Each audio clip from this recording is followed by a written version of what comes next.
उन्होंने कहा कि इस पिस्तौल में 2 गोली है, मैं खजाने में से फूटी कोडी नहीं दे सकता आपको, वो मेरा नहीं है, मेरे देश का है, लेकिन इस पिस्तौल में जो 2 गोली है ना वो मेरी है, एक आपको दे सकता हूं, एक आपको दे सकता हूं। अपने माँ बाप से कह रहा है। किताबों में लिखा हुआ मिलता है कि अंग्रेजों का खजाना था। मुझे आपत्ति है इस बात से, अंग्रेजों का खजाना नहीं, वो खजाना हमारा ही था। चंद्रशेखर आजाद ने तो देश के लिए ये किया है, ये किया है, ये किया है, आपने जानवर के लिए उनकी प्रतिमा हटवा दी। तो उन्होंने कहा, उस मुख्यमंत्री के पद पे रहते हुए ये कहा कि उस आतंकवादी की प्रतिमाओं की कोई आवश्यकता नहीं है भारत में। पंडित चंद्रशेखर आजाद 12-13 साल की उम्र है, धीरे धीरे 14 साल होती है, 15 साल होती है, और बहुत गरीब परिवार से थे। जब बहुत गरीब परिवार से व्यक्ति होता है तो 14-15 साल का जब बच्चा होता है ना, उससे पहले 10-8-9 साल का ही होता है, तो वो मजदूरी करनी शुरू कर देता है, सड़क पे पत्थर तोड़ने शुरू कर देता है घर की इनकम के लिए कि कुछ पैसा आ जाएगा, घर में अनाज दाल रोटी सब्जी हो जाएगी तैयार। जब वो 14-15 साल के होते हैं, जो राम प्रसाद बिस्मिल जी का जो गुट है, दल है, देश के लिए क्रांति में शामिल है, अब पंडित जी भी इसमें शामिल हो गए। तो 1925 में इन्होंने एक सरकारी खजाने में लूट की। आपने नाम सुना होगा, काकोरी कांड 1925 में होता है। 9 अगस्त तिथि भी याद कर सकते हैं आप। सहारनपुर से लखनऊ एक ट्रेन जा रही थी और उसकी एक बग्गी में खजाना था। किताबों में लिखा हुआ मिलता है कि अंग्रेजों का खजाना था। मुझे आपत्ति है इस बात से, अंग्रेजों का खजाना नहीं, वो खजाना हमारा ही था। और ये भी कहते हैं कि इन्होंने लूट की, अंग्रेजों का खजाना लूट लिया, नहीं, गलत वाक्य लिखा हुआ है, मैं विरोध करता हूं इन बातों का। वो हमारा ही खजाना था। तो हम ये कहेंगे कि अपना खजाना अंग्रेजों से छीन लिया इन्होंने। काकोरी एक रेलवे स्टेशन आता है लखनऊ से पहले, 15-20 किलोमीटर पहले है, तो वो खजाना इन पूरे दल ने मिलकर लूट लिया, अपने कब्जे में कर लिया। क्रांति के लिए पैसा भी चाहिए। अब देखो, राम प्रसाद बिस्मिल जी, अशफाकुल्लाह खां और पंडित चंद्रशेखर आजाद के पास खजाना है। ट्रेन की एक बग्गी बहुत बड़ी होती है, बस समझ लो आप, उसमें कितना खजाना रहा होगा, अब उनके पास है। तो अब बूढ़े माँ बाप को पता लगता है घर कि अब तो बेटे के पास खजाना आ गया, माल आ गया, अब तो कुछ मिल ही जाएगा, कुछ तो भेज देगा। तो कुछ नहीं आया। वो इंतजार कर रहे हैं कि कुछ तो आ जाएगा, इंतजार कर रहे हैं। तो जब नहीं आया तो पता भेजते हैं, बेटे के लिए संदेश भेजते हैं, जो भी तरीका रहा होगा उस जमाने में। तो बेटे को खबर मिलती है कि बूढ़े माँ बाप ने याद किया है। तो समझ वो भी गए कि किस लिए याद किया है, समझ आप भी रहे हो किस लिए याद किया। तो आते हैं, और उनका आना, क्योंकि अंग्रेज उनके पीछे थे, ऐसा भी नहीं है कि आएंगे पूरा दिन रुकेंगे, रात भर वहीं रहेंगे, वो तो आएंगे 10-5 मिनट में मिलके चले जाएंगे। तो जैसा भी समय निकाल के आए तो पता लगा आज बेटा आएगा, तो माँ ने रोटी वोटी सब्जी जो बनाई खाई, तो बातें चल रही है। अब हिम्मत ना तो माँ की हो रही है ये कहने की कि बेटा कुछ खजाना मिल गया है, अब रोटी नहीं मिल पाती, कुछ तो दे दे ताकि जब तक जीवन है कुछ खा पी ले। और ना पिताजी कह पा रहे हैं। अब देखना, देश के लिए तो जिन्होंने सब कुछ बलिदान कर दिया, लेकिन जब तक वो जीवित रहे तो जीवित कैसे रहे? बलिदान करने की बात तो बहुत बाद में आती है। तो कह नहीं पा रहे हैं। तो आपने कृष्ण लीला में देखा होगा, जब सुदामा श्री कृष्ण के पास जाता है ना, तो वो कुछ ले नहीं जाता है वहां धन, और जब मिल के वापस जाता है तो सुदामा बार बार कहता है अच्छा तो मैं चलूं? तो कृष्ण कहता है हाँ ठीक है भाई मिलते हैं। अच्छा तो मैं चलूं? वो इसलिए बोलता है कि इसके याद आ जाए, कुछ दे दे मुझे, दक्षिणा वक्षिणा मुझे मिल जाए। तो ऐसे ही जो है पंडित चंद्रशेखर आजाद माँ से कह रहा है अच्छा तो माँ मैं चलूं? तो माँ फिर कोई बात छेड़ देती है कि बेटा अब कल भी एक टाइम भूखे रहे, और ये भी कह रही है कि पैसा चाहिए, और दिन में कभी मिल जाता है, कभी तो भूखे रहना पड़ता है।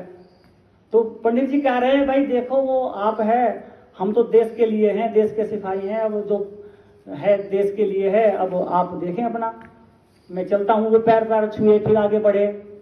तो फिर पिता बोल पड़े कि बेटा बीमार भी है, कुछ दवाई ववाई भी नहीं हो पा रही है, पता नहीं। तो वो कहना चाह रहे हैं अप्रत्यक्ष रूप से कि कुछ जो तुमने वो लूटपाट, जो खजाना तुमने लूटा है, उसमें से कुछ मिल जाए। तो समझ तो पंडित जी भी रहे हैं, और जब बात बात में पंडित जी ने समझा कि अब तो जवाब देना ही पड़ेगा, तो जो जवाब पंडित जी ने माता पिता को दिया, वो जवाब मैं आपको सुनाने के लिए ये छोटा सा प्रसंग सुनाया आपको। तो पंडित चंद्रशेखर आजाद की वो तस्वीर देखी होगी आपने, जनेऊ पड़ी रहती है, एक वो मूंछ पे ताव देते हुए, धोती पहने हुए, एक पिस्तौल यहाँ लगी रहती है, वो फोटो देखा होगा, वही एक दो फोटो ही है उनका। और तो जब वो सामने माता पिता हैं और वो सामने, तो वो पिस्तौल ऐसे निकालते हैं। तो मैंने ये प्रसंग पढ़ा तो मेरी रूह कांप गई, क्या कोई व्यक्ति ऐसा कठोर भी हो सकता है माता पिता के लिए। वो पिस्तौल निकाली ऐसे और यूं करके यूं बोलता है कि यकीन मानो इस पिस्तौल में आज 2 ही गोली हैं बस। मतलब देश के लिए एक व्यक्ति इतना मतलब कठोर हो सकता है माता पिता के लिए, देश के लिए, रूह कांपती है सोच करके। उन्होंने कहा कि इस पिस्तौल में 2 गोली है, मैं खजाने में से फूटी कोड़ी नहीं दे सकता आपको, वो मेरा नहीं है, मेरे देश का है, लेकिन इस पिस्तौल में जो 2 गोली है ना, वो मेरी है, एक आपको दे सकता हूं, एक आपको दे सकता हूं। अपने मां बाप से कह रहा है,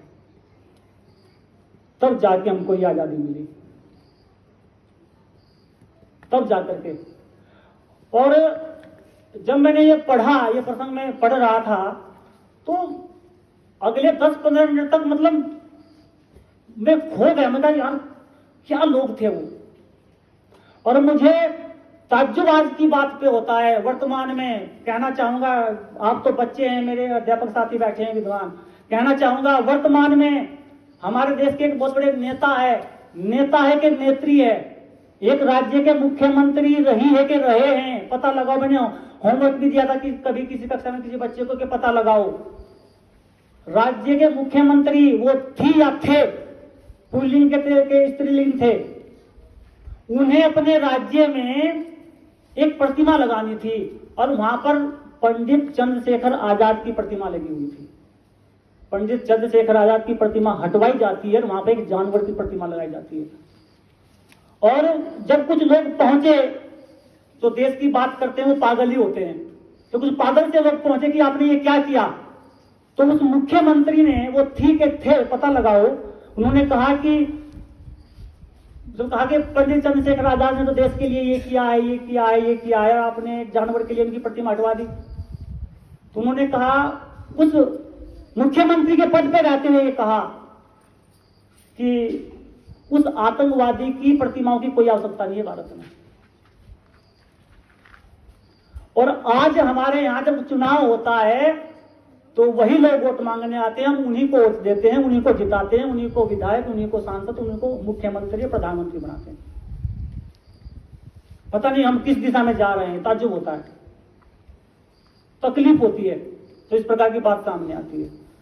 जो व्यक्ति अपने माता पिता को ये कह रहा है कि तुम्हारे लिए फूटी कोड़ी मेरे पास नहीं है, यकीन मानो इस पिस्तौल में 2 गोली है और ये मेरी है, ये तुम दोनों को दे सकता हूं। ये कहा कि बता मां पहले तू लेगी, के पिता की ओर से कहते पहले तू लेगा, तू कह के बात की। तू बड़ा सम्मान सूचक शब्द है यदि देखा जाए तो, कि मां तू लेगी पहले कि तू लेगा, पिता की ओर से तू लेगा। और एक ऐसे व्यक्ति को आज के टाइम में हम आतंकवादी बता रहे हैं, तकलीफ होती है। तो ये जो कार्यक्रम 15 अगस्त का हम मना रहे हैं, 26 जनवरी, 2 अक्टूबर, ये कार्यक्रम इसलिए है कि हम बात करें। और यदि सही बताऊं मैं आपको, ये कार्यक्रम उस तरीके से मना दिए जाए जिस तरीके से होने चाहिए, उस तरीके की बात हो जाए जिस तरीके से बात होनी चाहिए, तो मुझे नहीं लगता कि इस देश का कोई नौजवान होगा जो देश के विरोध में जाने की बात सोचे। लेकिन हम आते हैं, चले जाते हैं, औपचारिकता होती है, ध्वजारोहण हो गया, लड्डू खा लिया, चल दिए, थोड़ा सा नाच लिए, थोड़ा सा गा लिए, बस एक कागज पे एक चित्र बना दिया, एक स्लोगन लिख दिया, प्रथम आ गए, सेकंड आ गए। वो जो ये ऊपरी दिखावा है, ये जब बात यहां लगेगी ना तब बात बनेगी।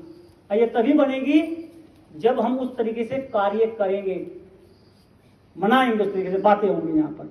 एक बार देश के उन सभी जो क्रांतिकारी जिनकी बदौलत आप वहां हम यहाँ पर हैं, उनके लिए जय बोलेंगे। भारत माता की, भारत माता की। देश पर मर मिटने वाले अमर शहीदों की, देश पर मर मिटने वाले अमर शहीदों की भारत माता की। वंदे वंदे। बहुत सुंदर ये जोश उत्साह बना रहे आपका।